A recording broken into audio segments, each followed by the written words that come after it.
ಹರಿಯಾಣ ಚುನಾವಣೆಯಲ್ಲೂ ಸಹ ಮೂಢ ವಿಚಾರ ಪ್ರಸ್ತಾಪ ಮಾಡ್ತಾರೆ. ಅವರ ಪಾರ್ಟಿನಲ್ಲಿ ಬಹಳಷ್ಟು ಜನ ಭ್ರಷ್ಟಾಚಾರಿಗಳಿದ್ದಾರೆ. ಅದ್ರ ಬಗ್ಗೆ ಮೊದಲು ಸರ್ ಮಾಡಲಿ. ಭ್ರಷ್ಟಾಚಾರಿಗಳಿದ್ದಾರಲ್ಲ ಅವ್ರ ಮನೆ ಅವರ ಇದರಲ್ಲಿ. ಈಗ ನರೇಂದ್ರ ಮೋದಿಯವರು ಹಿಂಬನ್ಬರ್ಗ್ ಬಗ್ಗೆ ಯಾಕೆ ಮಾತಾಡಲ್ಲ?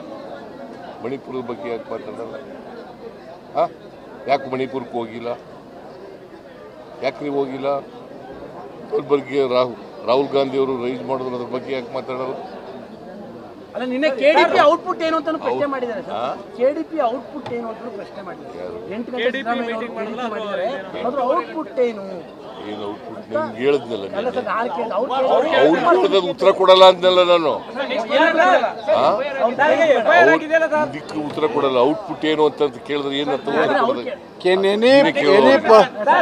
ಹೇಳಿದ್ನಲ್ಲ ಔಟ್ಪುಟ್ ಏನು ಅಂತ. ನಿನ್ನೆ ನಿಮ್ ಕೆಲ ಪ್ರಶ್ನೆಯವ್ರಿಗೆಲ್ಲ ಹೇಳಿದ್ದೀನಲ್ಲ, ಅದೇ ಔಟ್ಪುಟ್.